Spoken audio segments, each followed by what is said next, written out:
ನಮಸ್ಕಾರ ಸ್ನೇಹಿತರೆ, ಹೇಗಿದ್ರೆ ಎಲ್ಲರೂ ಚೆನ್ನಾಗಿದ್ದಾರೆ ಅನ್ಕೊಂಡು ಸ್ನೇಹಿತರೆ. ಎಲ್ರಿಗೂ ಎಸ್ ಪಿ ಮೀಡಿಯಾದ ಮತ್ತೊಂದು ವಿಡಿಯೋಗೆ ತಮ್ಗೆಲ್ರಿಗೂ ಸ್ವಾಗತ ಸುಸ್ವಾಗತ ಸ್ನೇಹಿತರೆ. ಈ 2026ರ ಈ ಒಂದು ವರ್ಷದಲ್ಲಿ ಈ ಕುಂಭ ರಾಶಿಯವರಿಗೆ ಫೆಬ್ರವರಿ 27ರ ನಂತರ ಏನೆಲ್ಲ ಅದೃಷ್ಟ ಹೊಲಿಲಿದೆ, ಈ ಮಾರ್ಚ್ ತಿಂಗಳ ಮೊದಲ ವಾರದಲ್ಲಿ ಏನೆಲ್ಲ ಬದಲಾವಣೆಗಳನ್ನು ಕಾಣಲಿದ್ದೀರಿ, ಈ ಕುಂಭ ರಾಶಿಯವರಿಗೆ ಈ ತಿಂಗಳಲ್ಲಿ ಉಂಟಾದಂತಹ ಗ್ರಹ ಸಂಚಾರಗಳು ಏನೆಲ್ಲ ಬದಲಾವಣೆಗಳನ್ನು ತರಲಿದೆ, ನಿಮ್ಮ ಜೀವನದ ವಿವಿಧ ಅಂಶಗಳಾದಂತಹ ವೃತ್ತಿ, ಆರೋಗ್ಯ, ವೈವಾಹಿಕ ಜೀವನ, ಆರ್ಥಿಕ ಸ್ಥಿತಿ, ಕೌಟುಂಬಿಕ ಜೀವನ, ಹಾಗೆ ನಿಮ್ಮ ವ್ಯವಹಾರದಲ್ಲಿ ಮತ್ತು ಶೈಕ್ಷಣಿಕ ವಿಚಾರದಲ್ಲಿ ಏನೆಲ್ಲ ಬದಲಾವಣೆಗಳನ್ನು ತರಲಿದೆ, ಯಾವುದರಲ್ಲಿ ಶುಭವಾಗಲಿದೆ, ಯಾವುದರಲ್ಲಿ ಬಹಳ ಎಚ್ಚರಿಕೆಯನ್ನು ವಹಿಸಬೇಕು ಈ ರಾಶಿಯವರು. ಹಾಗೆಯೇ ಈ ಕುಂಭ ರಾಶಿಯವರಿಗೆ ಈ ತಿಂಗಳು ಇರುವಂತಹ ಸಮಸ್ಯೆಗಳಿಗೆ ಸರಳ ಪರಿಹಾರಗಳೇನು ಎಂಬುದನ್ನು ಒಂದೊಂದಾಗಿ ತಿಳಿಸ್ಕೊಡ್ತಾ ಹೋಗ್ತೇನೆ. ಹಾಗೆ ಮಾರ್ಚ್ 3ನೇ ತಾರೀಕು ಹುಣ್ಣಿಮೆ ಇರೋದ್ರಿಂದ ನಿಮ್ಮ ಜೀವನದಲ್ಲಿ ಏನೆಲ್ಲ ಬದಲಾವಣೆಗಳನ್ನು ಕಾಣಲಿದ್ದೀರಿ ಎಂಬುದನ್ನು ಕೂಡ ಇದೇ ವಿಡಿಯೋದಲ್ಲಿ ತಿಳಿಸ್ಕೊಡ್ತಾ ಹೋಗ್ತೇನೆ ಸ್ನೇಹಿತರೆ. ಆದ್ದರಿಂದ ವಿಡಿಯೋನ ಸ್ಕಿಪ್ ಮಾಡದೆ ಇಲ್ಲಿಂದ ಕೊನೆ ತನಕ ನೋಡ್ತಾ ಬನ್ನಿ. ಸ್ಕಿಪ್ ಮಾಡಿ ವಿಡಿಯೋ ನೋಡೋದ್ರಿಂದ ಅಷ್ಟು ಇನ್ಫಾರ್ಮೇಷನ್ ಅರ್ಥ ಆಗೋದಿಲ್ಲ ಸ್ನೇಹಿತರೆ. ಸೊ ಫಸ್ಟಿಂದ ಎಂಡ್ ತನಕ ವಿಡಿಯೋನ ವಾಚ್ ಮಾಡಿ. ಹಾಗೆ ನಮ್ಮ ಈ ವಿಡಿಯೋ ಇಷ್ಟ ಆಗಿತ್ತು ಅಂದರೆ ವಿಡಿಯೋಗೆ ಒಂದು ಲೈಕ್ ಮಾಡಿ. ಯಾರೇನು ನಮ್ಮ ಚಾನಲ್ನ ಸಬ್ಸ್ಕ್ರೈಬ್ ಮಾಡ್ಕೊಂಡಿಲ್ಲ ಅವರು ಈಗಲೇ ಸಬ್ಸ್ಕ್ರೈಬ್ ಮಾಡ್ಕೊಳ್ಳಿ ಸ್ನೇಹಿತರೆ. ಸಬ್ಸ್ಕ್ರೈಬ್ ಮಾಡ್ಕೊಂಡು ಪ್ರತಿನಿತ್ಯ ವಿಡಿಯೋನ ವಾಚ್ ಮಾಡ್ತಿರೋರಿಗೆ ಥ್ಯಾಂಕ್ ಯು ಸೊ ಮಚ್ ಅಂತ ಹೇಳ್ತಾ, ಇನ್ನು ತಡ ಮಾಡೋದು ಬೇಡ ಸ್ನೇಹಿತರೆ. ಈ ರಾಶಿಯವರಿಗೆ ಈ ಫೆಬ್ರವರಿ ತಿಂಗಳಿನಲ್ಲಿ ಉಂಟಾದಂತಹ ಗ್ರಹ ಸಂಚಾರವು ಮಾರ್ಚ್ ತಿಂಗಳ ಮೊದಲ ವಾರದಲ್ಲಿ ಏನೆಲ್ಲ ಬದಲಾವಣೆಗಳನ್ನು ತರಲಿದೆ ಎಂಬುದನ್ನು ನೋಡ್ತಾ ಬರೋಣ ಸ್ನೇಹಿತರೆ. ಹೌದು ಸ್ನೇಹಿತರೆ, ಈ ಫೆಬ್ರವರಿ ತಿಂಗಳಿನಲ್ಲಿ ಈ ರಾಶಿಯವರು ನೀವೇ ಬ್ರಹ್ಮಾಂಡದ ನಾಟಕದ ಮುಖ್ಯ ಪಾತ್ರಧಾರಿಯಾಗಿರ್ತೀರಿ ಅಂತಲೇ ಹೇಳ್ಬೋದು. ನಿಮ್ಮ ರಾಶಿಯಲ್ಲಿ ಸೂರ್ಯ, ಬುಧ, ಶುಕ್ರ, ರಾಹುವಿನೊಂದಿಗೆ ಮಂಗಳನು ಸೇರೋ ಕಾರಣ ಲಗ್ನದಲ್ಲಿ ಪಂಚಗ್ರಹ ಯೋಗ ನಿರ್ಮಾಣ ಆಲ್ರೆಡಿ ಆಗಿದೆ ಸ್ನೇಹಿತರೆ. ಇದು ನಿಮ್ಮ ಅದಮ್ಯ ಶಕ್ತಿ, ಆಕರ್ಷಣೆ ಮತ್ತು ಬದಲಾವಣೆಯ ಸಂಕೇತವನ್ನು ಸೂಚಿಸ್ತಾ ಬಂದಿದೆ. ನೀವು ಜಗತ್ತನ್ನು ಎದುರಿಸಲು ಸಂಪೂರ್ಣವಾಗಿ ಸಿದ್ಧರಾಗಿರ್ತೀರಿ. ಅದರಲ್ಲೂ ಈ ಫೆಬ್ರವರಿ ಕಳೆದ ನಂತರ ಮಾರ್ಚ್ ಮೊದಲ ವಾರದಲ್ಲೂ ಕೂಡ ಸಾಕಷ್ಟು ಬದಲಾವಣೆಗಳನ್ನು ನಿಮ್ಮ ಜೀವನದಲ್ಲಿ ಕಾಣ್ತಾ ಬರ್ತೀರಿ ಅಂತಲೇ ಹೇಳ್ಬೋದು. ನಿಮ್ಮ ರಾಶಿ ಅಧಿಪತಿಯಾದಂತಹ ಶನಿ 2ನೇ ಮನೆಯಲ್ಲಿ ಆರ್ಥಿಕ ಶಿಸ್ತನ್ನು ಬಯಸಲಿದ್ದರೆ 5ನೇ ಮನೆಯಲ್ಲಿರುವಂತಹ ಗುರು ನಿಮಗೆ ರಕ್ಷಣೆಯನ್ನು ಮತ್ತು ಸೃಜನಶೀಲತೆಯನ್ನು ನೀಡ್ತಾರೆ. ಇದರಿಂದ ಸಾಕಷ್ಟು ಬದಲಾವಣೆಗಳನ್ನು ನಿಮ್ಮ ಜೀವನದಲ್ಲಿ ಕಾಣ್ತಾ ಬರ್ತೀರಿ. ಲಗ್ನದ ಉದ್ವೇಗವನ್ನು ಗುರುವಿನ ವಿವೇಚನೆಯೊಂದಿಗೆ ಸರಿದೂಗಿಸುವುದು ಈ ಯಶಸ್ಸಿನ ಗುಟ್ಟು ಅಂತಲೇ ಹೇಳ್ಬೋದು ಈ ರಾಶಿಯವರಿಗೆ. ಹಾಗಾದರೆ ಈ ಫೆಬ್ರವರಿ ತಿಂಗಳಿನಲ್ಲಿ ಈ ರಾಶಿಯವರಿಗೆ ಇದ್ದಂತಹ ಗ್ರಹ ಸಂಚಾರದ ವಿಚಾರಕ್ಕೆ ಬಂದ್ಬಿಡೋಣ. ಮೊದಲನೇದಾಗಿ ರಾಹು ಗ್ರಹದ ವಿಚಾರಕ್ಕೆ ಬರೋದಾದರೆ 1ನೇ ಮನೆಯ ಕುಂಭ ರಾಶಿಯಲ್ಲಿ ರಾಹು ಇದ್ದ ಕಾರಣ ನಿಮ್ಮ ಪ್ರಭಾವದ ಕ್ಷೇತ್ರ ಮಹತ್ವಾಕಾಂಕ್ಷೆಯ ಮೇಲೆ, ಭ್ರಮೆಯ ಮೇಲೆ ಮತ್ತು ಚಡಪಡಿಕೆಯ ವಿಷಯದ ಮೇಲೆ ಪ್ರಭಾವವನ್ನು ಆಲ್ರೆಡಿ ಬೀರಿದ್ದಾರೆ. ಇನ್ನು ಶನಿಗ್ರಹದ ವಿಚಾರಕ್ಕೆ ಬರೋದಾದರೆ 2ನೇ ಮನೆಯ ಮೀನರಾಶಿಯಲ್ಲಿಯೂ ಶನಿಯು ಇರಲಿದ್ದು ನಿಮ್ಮ ಆರ್ಥಿಕ ಶಿಸ್ತಿನ ವಿಚಾರದಲ್ಲಿ, ಕೌಟುಂಬಿಕ ಜವಾಬ್ದಾರಿಗಳ ವಿಷಯದಲ್ಲಿ ಸಾಕಷ್ಟು ಪ್ರಭಾವವನ್ನು ಶನಿಯು ಬೀರಲಿದ್ದಾರೆ. ಇನ್ನು ಸೂರ್ಯಗ್ರಹದ ವಿಚಾರಕ್ಕೆ ಬರೋದಾದರೆ 1ನೇ ಮನೆಯ ಕುಂಭ ರಾಶಿಯಲ್ಲಿ ಸೂರ್ಯನು ಇರಲಿದ್ದು ಅಹಂಕಾರ, ಚೈತನ್ಯ ಮತ್ತು ನಾಯಕತ್ವದ ಗುಣಗಳು ಈ ಟೈಮ್ನಲ್ಲಿ ನಿಮಗೆ ಹೆಚ್ಚಾಗ್ತಾ ಹೋಗ್ತವೆ ಅಂತಲೇ ಹೇಳ್ಬೋದು. ಅದರಲ್ಲೂ ಈ ತಿಂಗಳ ಕೊನೆಯ ವಾರದಲ್ಲಿ ಅಂದರೆ ಈ ಟೈಮ್ನಲ್ಲಿ ಮಂಗಳನು 12ನೇ ಮನೆಗೆ ಇಂದ 1ನೇ ಮನೆಗೆ ಪ್ರವೇಶವನ್ನು ಮಾಡೋ ಕಾರಣ ವೆಚ್ಚಗಳು ನಂತರ ಅತಿಯಾದ ಆಕ್ರಮಣಕಾರಿಯಾದಂತಹ ವರ್ತನೆಯನ್ನು ತರಬಹುದಾಗಿದೆ ಸ್ನೇಹಿತರೆ. ಅದರಿಂದ ಬಹಳ ಎಚ್ಚರಿಕೆಯಿಂದ ಇರುವುದು ಕೂಡ ಈ ರಾಶಿಯವರಿಗೆ ಮುಖ್ಯ ಅಂತಲೇ ಹೇಳ್ಬೋದು. ಹಾಗಾದರೆ ಗುರುಗ್ರಹದ ವಿಚಾರಕ್ಕೆ ಬರೋದಾದರೆ 5ನೇ ಮನೆಯ ಮಿಥುನ ರಾಶಿಯಲ್ಲಿ ಗುರು ಇರಲಿದ್ದು ಇದರಿಂದ ನಿಮ್ಮ ಅದೃಷ್ಟ, ಪ್ರೇಮ ಮತ್ತು ವಿವೇಕದ ವಿಚಾರದಲ್ಲಿ ಸಾಕಷ್ಟು ಬದಲಾವಣೆಗಳನ್ನು ಈ ರಾಶಿಯವರು ಕಾಣ್ತಾ ಬರ್ತೀರಿ ಅಂತಲೇ ಹೇಳ್ಬೋದು ಸ್ನೇಹಿತರೆ. ಹಾಗಾದರೆ ಈ ಫೆಬ್ರವರಿ ಕಳೆದ ನಂತರ ಈ ಮಾರ್ಚ್ ಮೊದಲ ವಾರದಲ್ಲಿ ಈ ಫೆಬ್ರವರಿ 27ರಿಂದ ಏನೆಲ್ಲ ಬದಲಾವಣೆಗಳನ್ನು ನಿಮ್ಮ ವೃತ್ತಿ ಮತ್ತು ವ್ಯವಹಾರದಲ್ಲಿ ಕಾಣಲಿದ್ದೀರಿ ಅನ್ನೋದ್ರ ವಿಚಾರಕ್ಕೆ ಬರೋದಾದರೆ ಸೂರ್ಯನು ನಿಮ್ಮ ರಾಶಿಯನ್ನು ಪ್ರವೇಶಿಸೋ ಕಾರಣ ನಿಮ್ಮ ನಾಯಕತ್ವದ ಗುಣಗಳು ಎಲ್ಲರ ಗಮನವನ್ನು ಸೆಳೀತಾ ಬರ್ತದೆ. ಹಳೆಯ ಕಟ್ಟುಪಾಡುಗಳಿಂದ ಮುಕ್ತರಾಗಿ ಸ್ವಂತವಾಗಿ ಏನನ್ನಾದರೂ ಸಾಧಿಸಬೇಕು ಎಂಬ ಹಂಬಲ ನಿಮ್ಮಲ್ಲಿ ಹೆಚ್ಚಾಗ್ತಾ ಹೋಗ್ತದೆ. ವ್ಯಾಪಾರಸ್ಥರಿಗೆ ತಮ್ಮ ಸ್ವಂತ ಬ್ರ್ಯಾಂಡ್ ಮೌಲ್ಯ ಹೆಚ್ಚಾಗಲಿದ್ದು ನಿಮ್ಮ ವರ್ಚಸ್ಸಿನಿಂದ ಜನರು ನಿಮ್ಮತ್ತ ಆಕರ್ಷಿತರಾಗ್ತಾ ಹೋಗ್ತಾರೆ. ಆದರೆ ಅತಿಯಾದಂತಹ ಭರವಸೆಯ ಬಗ್ಗೆ ಎಚ್ಚರಿಕೆ ಇರಬೇಕು. 1ನೇ ಮನೆಯಲ್ಲಿರುವಂತಹ ರಾಹು ನಿಮ್ಮ ಸಾಮರ್ಥ್ಯವನ್ನು ಅತಿಯಾಗಿ ಅಂದಾಜು ಮಾಡುವಂತೆ ಮಾಡಿ ಮಾಡಲಾಗದಂತಹ ಕೆಲಸವನ್ನು ಒಪ್ಪಿಕೊಳ್ಳುವಂತೆ ಪ್ರೇರೇಪಿಸಬಹುದು. ಅದರಲ್ಲೂ ಈ ಫೆಬ್ರವರಿ 23ರ ನಂತರ ಮಂಗಳ ರಾಹು ಆಲ್ರೆಡಿ ಸೇರಿರೋ ಕಾರಣ ಮೇಲಾಧಿಕಾರಿಗಳ ವಿರುದ್ಧ ಬಂಡಾಯ ಬೀಳುವಂತಹ ಭಾವನೆ ಈ ತಿಂಗಳ ಕೊನೆಯವರೆಗೂ ಕೂಡ ಉಂಟಾಗ್ಬೋದು. ಅದರಿಂದ ಬಹಳ ಎಚ್ಚರಿಕೆಯಿಂದ ಇರಿ. ಈ ಶಕ್ತಿಯನ್ನು ಹೊಸ ಆವಿಷ್ಕಾರಗಳಿಗೆ ಬಳಸ್ತಾ ಬನ್ನಿ, ವಾಗ್ವಾದಗಳಿಗೆ ಬಳಸಲಿಕ್ಕೆ ಹೋಗಬೇಡಿ ಅಂತಲೇ ಹೇಳ್ಬೋದು. ಅದರಲ್ಲೂ ಈ ಮಾರ್ಚ್ ಮೊದಲ ವಾರದಲ್ಲೂ ಕೂಡ ಸಾಕಷ್ಟು ಬದಲಾವಣೆಗಳನ್ನು ನಿಮ್ಮ ಜೀವನದಲ್ಲಿ ಕಾಣ್ತಾ ಬರ್ತೀನಿ ಅಂತಲೇ ಹೇಳ್ಬೋದು ಸ್ನೇಹಿತರೆ.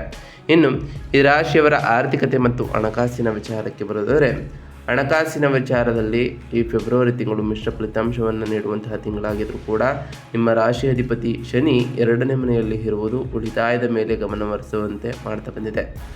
5ನೇ ಮನೆಯ ಗುರುವಿನ ಪ್ರಭಾವದಿಂದ ಹೂಡಿಕೆ ಅಥವಾ ಸೃಜನಶೀಲ ಕೆಲಸಗಳಿಂದ ಉತ್ತಮವಾದಂತಹ ಲಾಭಗಳು ಕೂಡ ಸಿಗಲಿದೆ. ಆರ್ಥಿಕ ಪ್ರಗತಿಯು ನಿಧಾನವಾಗಿದ್ದರೂ ಕೂಡ ಬಹಳಷ್ಟು ಸ್ಥಿರವಾಗಿರ್ತದೆ ಅಂತಲೇ ಹೇಳ್ಬೋದು. ಆದರೆ ಈ ಫೆಬ್ರವರಿ 23ರವರೆಗೆ ಮಂಗಳನು 12ನೇ ಮನೆಯಲ್ಲಿ ಉಚ್ಚನಾಗಿದ್ದ ಕಾರಣ ಭಾರಿ ಖರ್ಚುಗಳ ಸಾಧ್ಯತೆಯನ್ನು ಕೂಡ ಅನುಭವಿಸಿರ್ತೀರಿ. ಆದರೆ ಈ ಮಾರ್ಚ್ ತಿಂಗಳಿನಲ್ಲಿ ಆ ರೀತಿ ಆಗೋದಿಲ್ಲ.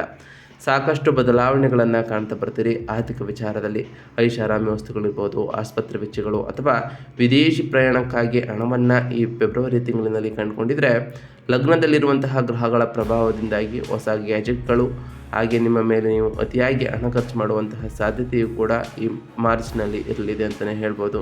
ಬಜೆಟ್ ಹಾಕಿಕೊಂಡು ನಡೆಯುವುದು ಉತ್ತಮ. ಇದರಿಂದ ನಿಮ್ಮ ಆರ್ಥಿಕ ಪರಿಸ್ಥಿತಿಯನ್ನು ಉತ್ತಮವಾಗಿ ಇಡ್ಬೋದು ಅಂತಲೇ ಹೇಳ್ಬೋದು ಸ್ನೇಹಿತರೆ.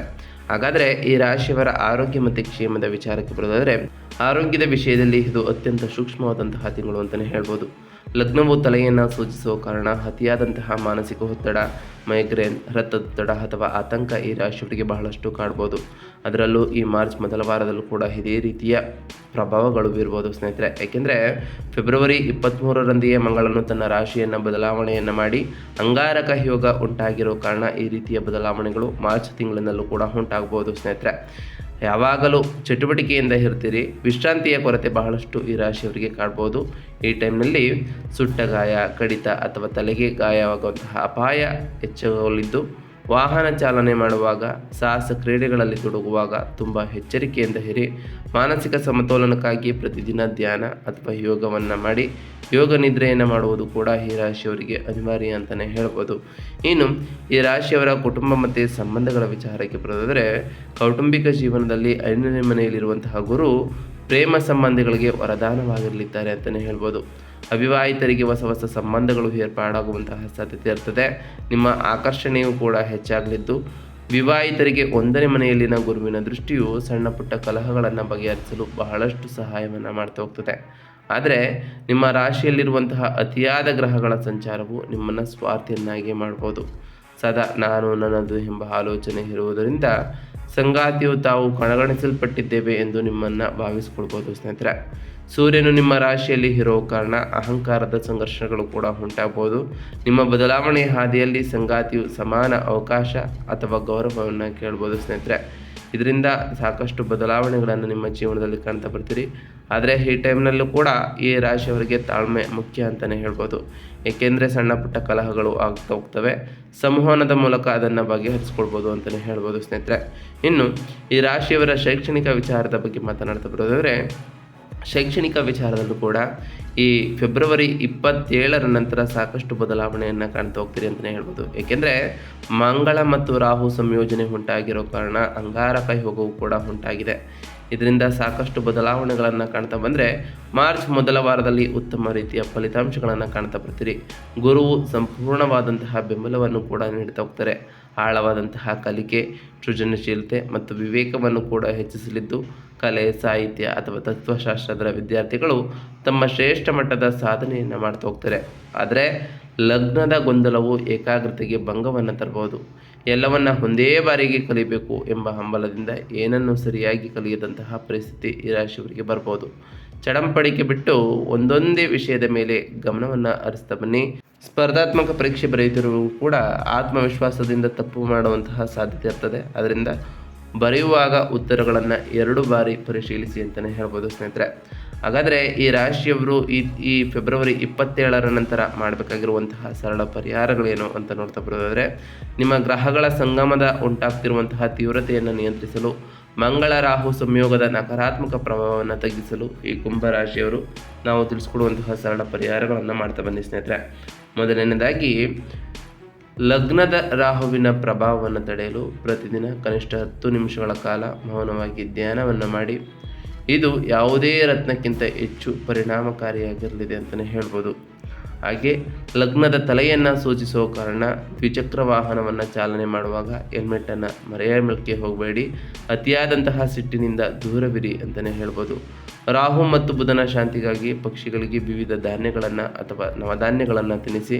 ಇದರಿಂದ ಸಾಕಷ್ಟು ಬದಲಾವಣೆಗಳನ್ನು ಕಾಣ್ತಾ ಬರ್ತೀರಿ. ಶನಿಯು ನಿಮ್ಮ ರಾಶಿ ಅಧಿಪತಿಯಾಗಿರೋದ್ರಿಂದ ಪ್ರತಿ ಶನಿವಾರದಂದು ಓಂ ಶಂ ಶನೈಶ್ವರಾಯ ನಮಃ ಎಂಬ ಮಂತ್ರವನ್ನು ಜಪಿಸಿ. ಇದು ನಿಮ್ಮನ್ನು ಶಿಸ್ತಿನ ಹಾದಿಯಲ್ಲಿಡಲು ಮತ್ತು ಮಾನಸಿಕ ಶಾಂತಿಯನ್ನು ನೀಡಲು ಸಹಾಯವನ್ನು ಮಾಡ್ತದೆ. ಶನಿ ಚಾಲಿಸವನ್ನು ಪ್ರತಿದಿನ ಪಠಿಸೋದ್ರಿಂದ ನಿಮ್ಮ ಜೀವನದಲ್ಲಿ ಸಾಕಷ್ಟು ಬದಲಾವಣೆಗಳನ್ನು ಕಾಣ್ಬೋದಾಗಿದೆ ಅಂತಲೇ ಹೇಳ್ಬೋದು ಸ್ನೇಹಿತರೆ. ಪ್ರತಿ ಶುಕ್ರವಾರದಂದು ತಾಯಿ ಜಗನ್ಮಾತೆಯಾದಂತಹ ಲಕ್ಷ್ಮೀದೇವಿಗೆ ಪೂಜೆಯನ್ನು ಸಲ್ಲಿಸಿ. ಲಕ್ಷ್ಮೀದೇವಿಗೆ ಪ್ರಿಯವಾಗಿರುವಂತಹ ಬಿಳಿ ಹೂಗಳನ್ನು ಅರ್ಪಿಸಿ ಪೂಜೆಯನ್ನು ಸಲ್ಲಿಸೋದ್ರಿಂದ ನಿಮ್ಮ ಮನೆಯಲ್ಲಿ ಸುಖ ಸಮೃದ್ಧಿಯ ಜೊತೆಗೆ ಸಂಪತ್ತು ಕೂಡ ಹೆಚ್ಚಾಗಲಿದೆ. ಪ್ರತಿ ಗುರುವಾರದಂದು ಓಂ ಗುರುಭ್ಯೋ ನಮಃ ಎಂಬ ಮಂತ್ರವನ್ನು ಜಪಿಸಿ. ಪ್ರತಿ ಮಂಗಳವಾರದಂದು ಓಂ ಅಂಗರಾಯಕಾಯ ನಮಃ ಎಂಬ ಮಂತ್ರವನ್ನು ಜಪಿಸುವ ಜೊತೆಗೆ ನವಗ್ರಹಗಳ ದೇವಸ್ಥಾನಕ್ಕೆ ತೆರಳಿ ಕೆಂಪು ವಸ್ತ್ರವನ್ನು ಧರಿಸಿ ನವಗ್ರಹಗಳ ಪ್ರದಕ್ಷಿಣೆಯನ್ನು ಹಾಕಿ ಅಂತಲೇ ಹೇಳ್ಬೋದು ಸ್ನೇಹಿತರೆ. ನಾವು ತಿಳಿಸ್ಕೊಟ್ಟಿರುವಂತಹ ಈ ಎಲ್ಲ ಸರಳ ಪರಿಹಾರಗಳನ್ನು ಈ ರಾಶಿಯವರು ಮಾಡಿದ್ದೇ ಆದರೆ ನಿಮ್ಮ ಜೀವನದಲ್ಲಿ ಸಾಕಷ್ಟು ಬದಲಾವಣೆಗಳನ್ನು ಕಾಣ್ತಾ ಬರ್ತೀರಿ. ನೀವು ಅಂದುಕೊಂಡಿರುವಂತಹ ಕಾರ್ಯಗಳು ಕೂಡ ಯಾವುದೇ ಅಡೆತಡೆ ಇಲ್ಲದೆ ನೆರವೇರ್ತಾ ಬರ್ತದೆ ಸ್ನೇಹಿತರೆ. ಇದಾಗಿತ್ತು ಇವತ್ತಿನ ಒಂದು ವಿಡಿಯೋ ಸ್ನೇಹಿತರೆ. ವಿಡಿಯೋ ಇಷ್ಟ ಆಗಿತ್ತು ಅಂದರೆ ವಿಡಿಯೋಗೆ ಒಂದು ಲೈಕ್ ಮಾಡಿ. ಯಾರೇನೂ ನಮ್ಮ ಚಾನಲ್ನ ಸಬ್ಸ್ಕ್ರೈಬ್ ಮಾಡ್ಕೊಂಡಿಲ್ಲ ಅವರು ಈಗಲೇ ಸಬ್ಸ್ಕ್ರೈಬ್ ಮಾಡ್ಕೊಳ್ಳಿ. ಸಬ್ಸ್ಕ್ರೈಬ್ ಮಾಡ್ಕೊಂಡು ಪ್ರತಿನಿತ್ಯ ವಿಡಿಯೋ ವಾಚ್ ಮಾಡ್ತಿರೋರಿಗೆ ಥ್ಯಾಂಕ್ ಯು ಸೊ ಮಚ್ ಅಂತ ಹೇಳ್ತಾ, ಹಾಗೆ ಕಮೆಂಟ್ನಲ್ಲಿ ಓಂ ಶನೈಶ್ವರಾಯ ನಮಃ, ಓಂ ಅಂಗರಾಯಕಾಯ ನಮಃ, ಓಂ ರಾಹುಕೇತುವೇ ನಮಃ, ಓಂ ಗುರುಭ್ಯೋ ನಮಃ, ಓಂ ಲಕ್ಷ್ಮೀನಾರಾಯಣಾಯ ನಮಃ ಎಂದು ಕಮೆಂಟ್ ಮಾಡಿ ಸ್ನೇಹಿತರೆ. ಆ ಶನಿದೇವರು, ಮಂಗಳದೇವ, ಗುರುದೇವ, ಲಕ್ಷ್ಮೀನಾರಾಯಣ, ರಾಹುಕೇತು ನಿಮಗೆ ಆಯುಷ್ಯ ಆರೋಗ್ಯ ಸಮೃದ್ಧಿಗಳನ್ನು ಕೊಟ್ಟು ಕಾಪಾಡಲಿ. ನೀವು ಅಂದುಕೊಂಡಿರುವಂತಹ ಕಾರ್ಯಗಳು ಯಾವುದೇ ಅಡೆತಡೆ ಇಲ್ಲದೆ ನೆರವೇರಲಿ. ನಿಮ್ಮ ನಕಾರಾತ್ಮಕ ಪ್ರಭಾವವು ಕೂಡ ಕಡಿಮೆಯಾಗಲಿ ಅಂತ ಅದರಲ್ಲಿ ಕೇಳ್ಕೊಳ್ತಾ ಇವತ್ತಿನ ಒಂದು ವಿಡಿಯೋನ ಮುಗಿಸ್ತಿದ್ದೀನಿ ಸ್ನೇಹಿತರೆ. ಸಿಗ್ತೀನಿ ಮತ್ತೊಂದು ವಿಡಿಯೋದೊಂದಿಗೆ. Thank you for watching.